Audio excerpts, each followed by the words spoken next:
ধানতেরাস আসছে, ধানতেরাসে আবার একটা রেমেডি নিয়ে আমি চলে এসেছি।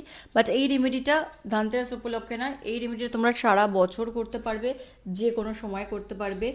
যদি প্রচুর টাকা পয়সা লাইফে অ্যাট্রাক্ট করতে চাও তাহলে এই উপায়টা অবশ্যই করো।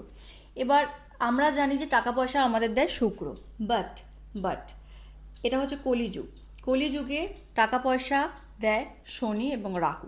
ইয়েস, তো শনি এবং রাহুর আমরা যদি ব্লেসিংস চাই তাহলে এই একটা ছোট্ট রেমেডি তোমরা অবশ্যই করো এবং তোমরা বুঝতে পারবে যে কতটা এটা এফেক্টিভ।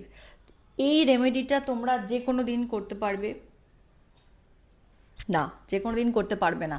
এই রেমেডিটা তোমরা করতে পারবে স্যাটারডে। ইয়েস, স্যাটারডে দেখে এই রেমেডিটা করবে। কিছু না, একটা 10 টাকার কয়েন নেবে। 10 টাকার কয়েনটা নিয়ে সেই কয়েনটার মধ্যে যেখানে 10 নাম্বারটা লেখা থাকবে, সেই 10 নাম্বারটা লেখার ওইখানে তোমরা একটা গ্রিন ইঙ্কের পেন দিয়ে ইনফিনিটি সিম্বল বানাবে। যারা ইনফিনিটি সিম্বল জানো না কি, আমি স্ক্রিনে দিয়ে দিচ্ছি, এটাকে ইনফিনিটি সিম্বল বলে। এই ইনফিনিটি সিম্বলটাকে তোমরা ড্র করবে ঠিক 10 নাম্বারটা লেখা আছে সেই জায়গাটাতে, কেমন? তারপর ওই কয়েনটাতে একটু চন্দনের আতর লাগিয়ে দেবে।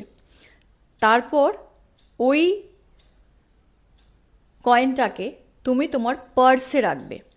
আর খেয়াল রাখবে ওই কয়েনটা কিন্তু তোমরা খরচ করবে না, ওটা কিন্তু তোমরা তোমার পার্সে রেখে দেবে। আর দেখবে কিভাবে তোমরা মানি অ্যাট্রাক্ট করছো এবং পার্স তোমাদের কখনো খালি যাবে না।